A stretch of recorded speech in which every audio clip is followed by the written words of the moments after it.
Hello guys, అందరికీ నమస్తే. Today special గుత్తి వంకాయ కూర అండి. ఈ కర్రీని ఎవరైనా చేసి పెడితే తినడమే కానీ నేను చేసుకొని నేను తింటానని ఎప్పుడు అనుకోలేదు.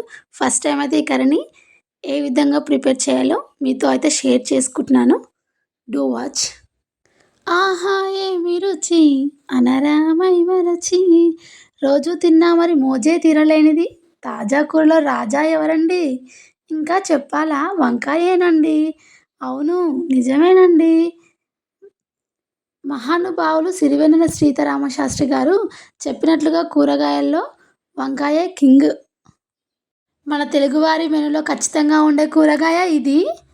కర్రీనైతే చాలా టైప్స్ చేసుకోవచ్చు. గుత్తి వంకాయ, వెన్న వంకాయ, వంకాయ నువ్వుల పులుసు, వంకాయ ఉల్లి పచ్చడి, ఇలా ఏ రకంగా ఎవరు వండినా ఎలా వండినా తనదైన రుచిని వంటకానికి అదండం వంకాయ.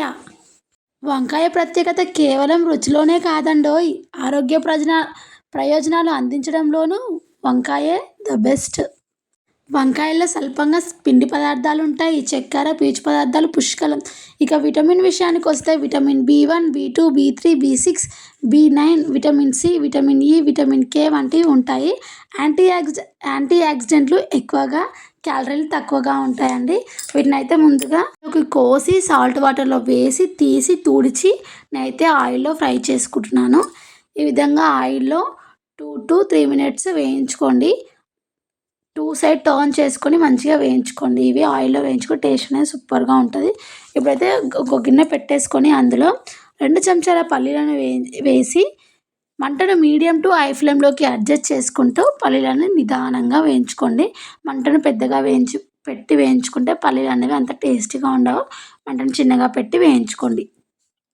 ఈ విధంగా నేను వీడియోలో చూపించే విధంగా వేయించుకొని ఇదే టైంలో మనం పల్లీలు వేగాక కొద్దిగా ధనియాలను తీసుకోండి.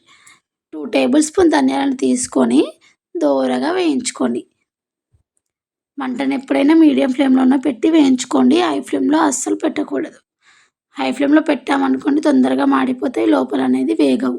ఇప్పుడు ఒక 2 టేబుల్ స్పూన్ నువ్వులను కూడా యాడ్ చేసుకుంటున్నాను. ఈ విధంగా నువ్వులు చిటపటలు ఆడగానే స్టవ్ ఆఫ్ చేసి కొద్దిగా కుడక పౌడర్ వేసి అటు ఇటు ఒక్కసారి అయితే కలిపేసుకోండి. ఈ విధంగా కలిపేసుకొని ఈ మిశ్రమాన్ని మొత్తం మిక్సీ జార్లోకి టర్న్ చేసుకుందాం.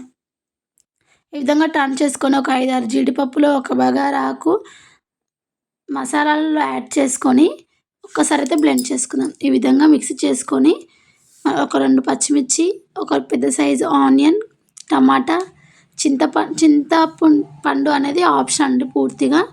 కొద్దిగా కారం, రుచికి సరిపడా సాల్ట్, కొద్దిగా పసుపు, అల్లం వెల్లుల్లి పేస్ట్ అయినా వేసుకోవచ్చు. ఎల్లిపాయలు, అల్లం ఉంటే ఫ్రెష్గా అయినా తీసుకున్న దగ్గర లేదు, సో నేనైతే అల్లం వెల్లుల్లి పేస్ట్ యాడ్ చేసుకున్నాను. కొద్దిగా జీలకర్రను యాడ్ చేసుకొని మంచిగా మిక్సీ చేసుకొని పక్కకైతే పెట్టేసుకొని మెత్తగా మిక్సీ చేసుకోవాలండి. గరుకులు అనేది అస్సలు ఉండకూడదు.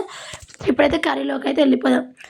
కొద్దిగా ఆయిల్ అయితే యాడ్ చేసేసుకొని మనం ముందుగా గ్రైండ్ చేసి పెట్టుకున్న పేస్ట్ మొత్తాన్ని అందులోకి ఆయిల్లోకి వేసేసుకోవాలి. ఈ పేస్ట్ అనేది ఆయిల్లో మంచిగా ఫ్రై అవ్వాలండి. నూనె పైకి తేలేంత వరకు ఒక 5 to 6 minutes అయితే ఫ్రై చేసుకుందాం. ఎంత ఆయిల్లో ఫ్రై అయితే అంత టేస్ట్ అనేది సూపర్గా ఉంటుంది. ఈ విధంగా ఫ్రై చేసుకొని కొద్దిగా కరివేపాకు కూడా యాడ్ చేసుకొని మరొక్కసారి కలిపేసుకుందాం. నూనె పైకి తేలేంత వరకు కలిపేసుకొని ఫ్రై అయ్యాక మనం వేయించి పెట్టుకున్న వంకాయ గుత్తుల్ని ఇందులో వేసేసుకుందాం.